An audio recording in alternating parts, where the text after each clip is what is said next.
Welcome to Shiny New Clients, the marketing podcast that helps you attract shiny new clients to your business. We'll talk about social media, what makes people buy, how to go viral, and marketing psychology, all in 20 minutes or less. Whether you're a coach, a stylist, or a wedding planner, if you've got a service-based business to sell, this is the show you need to fill your calendar. I'm Jenna Warriner, your new marketing coach, and this is Shiny New Clients.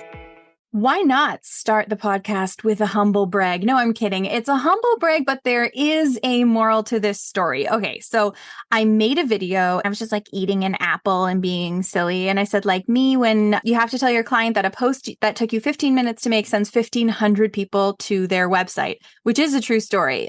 Go me. I know I'm so great. But here's the point. Here's the point, people. I got a comment on that video that was someone worried for my clients saying, well, could they handle that much volume? Like, did the site crash? They're all scared. And I thought, oh, what a perfect opportunity to dive into all things mindset. Because essentially what that is a fear, is a mindset issue that will keep someone who thinks that way, and I think we all do at some point, from performing in your content, from writing captions that convert to sales. Like, these are the types of things that get seated in our brain and show up in a very practical way in our content creation and in our business growth. So, do you know what I have for you? Just the best, sweetest treat. Please meet my friend, TaVona Denise, who is a master certified life coach and business strategist. Also just a very smart, very poetic, very wonderful woman to talk to us about all things mindset and business, because this is her expertise. TaVona, hi. Oh my goodness. You are just so good at this. I'm just sitting here marveling at someone doing their job and telling this story. It's amazing. I'm so glad to be here with you, friend. Well, you're just the perfect person to talk us through this. And I know we're only going to get a drop of your brilliance in this bite-sized episode. But listen, before the call, I was telling TaVona that I hear people have this worry about, what if I post content and it does go viral and 1 million people try and work with me and then I can't support them? And her face just lit up with, oh, like what a juicy mindset block to dive into. So what's like the first thing that sort of comes to your mind when we talk about this? Oh my gosh. The first thing is, I think that the people that have that fear, first of all, I want to say that every fear that we have makes total sense. It came from somewhere. It just may not be serving us at this moment or for our next level of growth.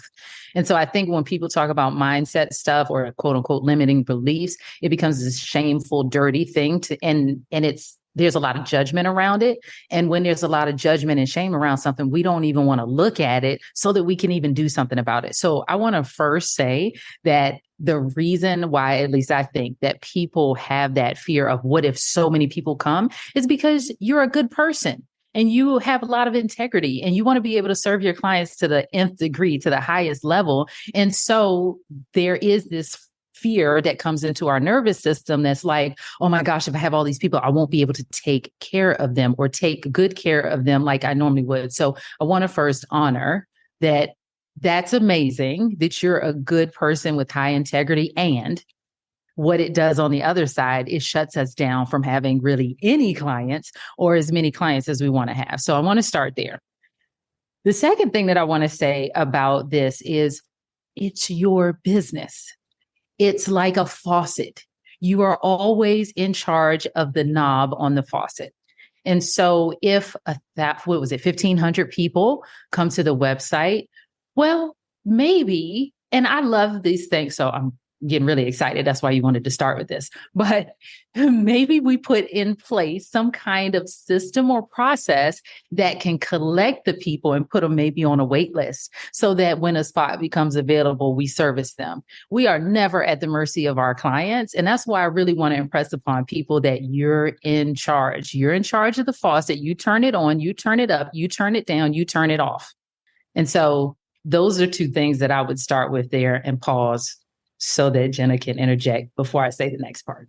But why would I? Because you're perfection. I love the faucet analogy. I think in analogies. So as soon as you give me an analogy, I'm like, yep, okay, now I understand it. I was also thinking while you were talking, man, Jenna, you talk a big game, but you felt all these feelings and fears too. And when you put it like that, like how many times have I stifled my own growth because I'm worried I won't be able to nurture and take care of and support and know and see a whole bunch of clients all at once. And then I also was just thinking, I didn't consider myself in this camp until you started talking, because it doesn't really affect me in my content creation, but it does affect me in the, my business. And I have like thrown monkey wrenches into my own business to try and slow things down if I'm scared. 100%. And we do this.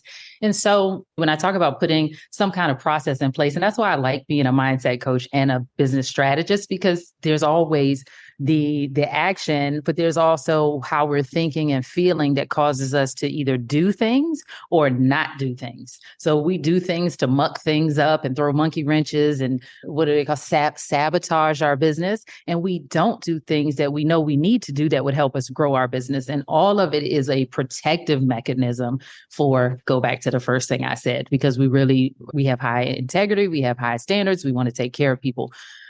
But I learned this really cool thing from Tim Ferriss, and he calls it fear setting. And when I'm working with someone, one of the first things that I like to do, especially if we find ourselves frozen in inaction, what I like to do is ask, well, what am I afraid of right now? Or what am I concerned about right now? And I just let my brain go to town, because it's got all the things. I'm afraid that too many people will come. I'm afraid that nobody will come, and da, da, da, da. So we just write it all down. I'm afraid that 1,500 people will come to my website. And if 1,500 people come to my website at one time because of this one awesome post that I did that Jenna showed me how to do, that goes viral, then what happens to most people is they stay stuck. They stay frozen in that place, because our nervous system is designed to keep us alive and to keep us safe. It's not really designed to put us in any position where we think it's going to be uncomfortable or dangerous. And so too much, too many, too soon in any situation, in this case, 1,500 people at one time, might be too much, or it might be too soon, too quickly. I just did it yesterday and now they came and I didn't get a chance to put all my systems in place. Right. So the brain and the body, the nervous system are freaking out. And so we get to then ask ourselves, because the response to fear and freaking out is fight, flight, or freeze. A lot of us freeze and we don't do anything. Some of us fight, and we pay our coaches and consultants lots of money to tell us wonderful things to do that are going to work if we do them. And then we argue about why we shouldn't do them or why we can't do them. Oh my gosh. I just had such a light bulb moment, TaVona, because one of my biggest challenges in my career has been, I don't like to argue. And and especially when I was coming up and my nervous system was really dysregulated because I was working 15 jobs and just trying this social media management thing, I would get so annoyed when people would pay me to fight with me, like call me in as a consultant and then argue with all my ideas. So what you're saying is that's just one of these fight, flight, or freeze. I'm pushing them a little bit out of their comfort zone. It also might be they know it's going in the right direction and could attract millions of eyeballs. And so their response is to argue. And I know that I need to not take that personally. And that's kind of been what my journey has been working on. But now I understand. Mm-hmm.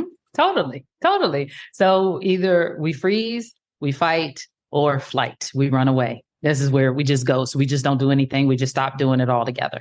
And oftentimes people just pick up something else and start chipping at the problem again in a different way. And until they get to that level of discomfort where they just can't tolerate it anymore. And we got to stop that and try this next new shiny object. I mean, I have explanations for all the things. So I'm going to backtrack so everybody's tracking with me. What am I afraid of? What am I concerned about? I'm concerned that nobody's going to come. I'm concerned that 1,500 people will come. Okay, great. If 1,500 people come to the website, what am I worried about or concerned that will happen? It'll crash the site, or I won't know where to put them, or my schedule will be overbooked. I won't have time to go play pickleball. That seems to be the new rage right now, or play with my kids or whatever. Right. So you have to follow it down the line. What am I afraid of? And if this happens, then what? If this happens, then what? track it down. What am I worried about?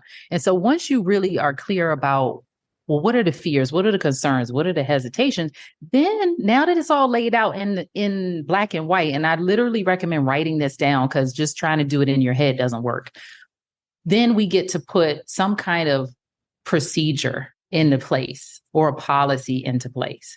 Like, okay, I'm going to do this thing, and I'm also going to put a wait list, and I get to select the best people off the wait list, or I get to go one by one, or I get to tell them I have new openings twice a month or something like that. Once you can see what all the fears are, whether they seem to be fear of success or fear of failure, then you can put something into place to actually do something about it. And you do it ahead of time. So then that way it helps you to calm down.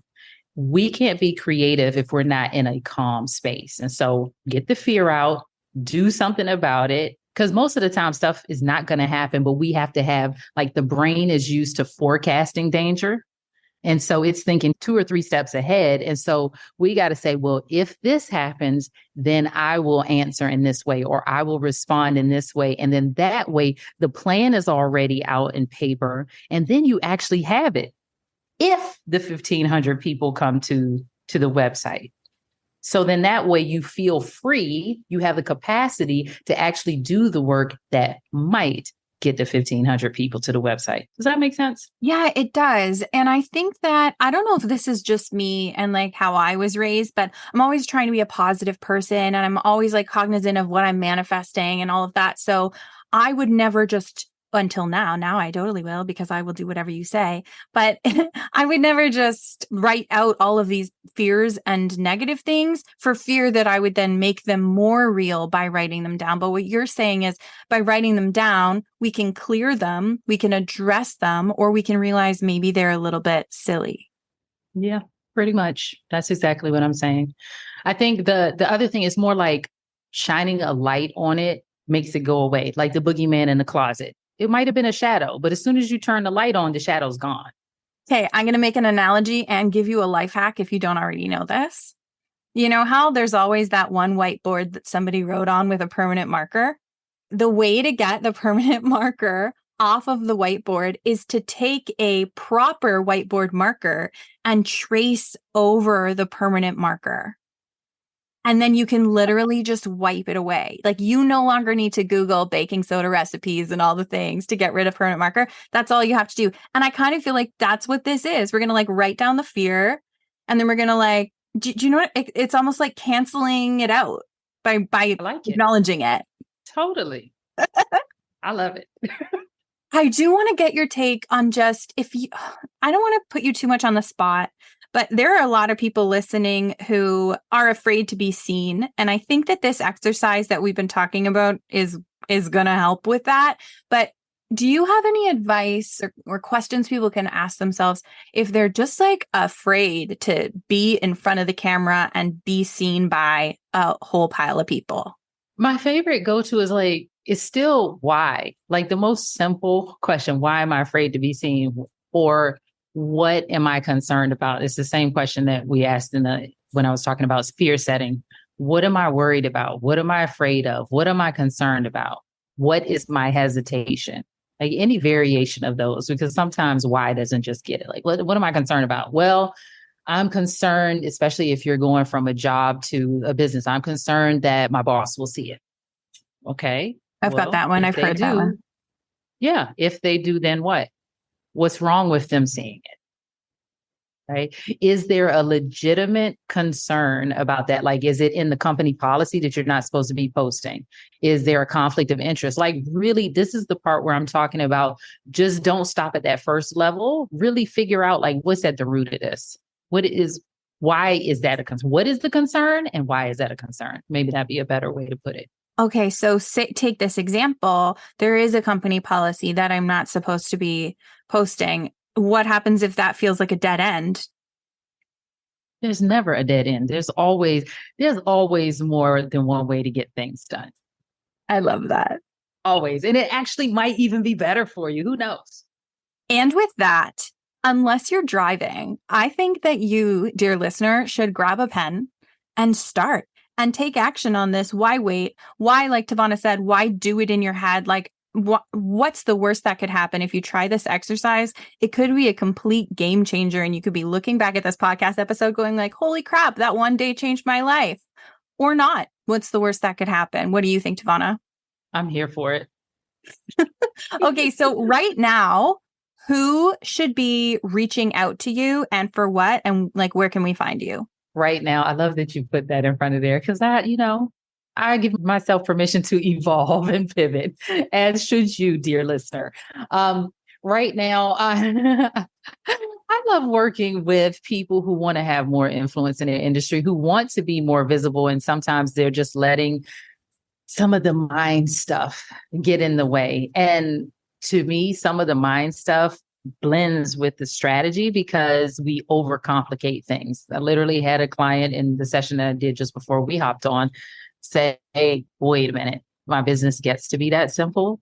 And the answer is yes, my dear friend. So I try to help people make their business as simple as possible, and then they go out and build influence in their industry. I love that. And what's your IG? IG, TaVona Denise. TAV as in Victor, ONADENISE. Awesome. And of course, that'll be linked in the show notes. Thank you so much for being here, TaVona. This is freaking awesome.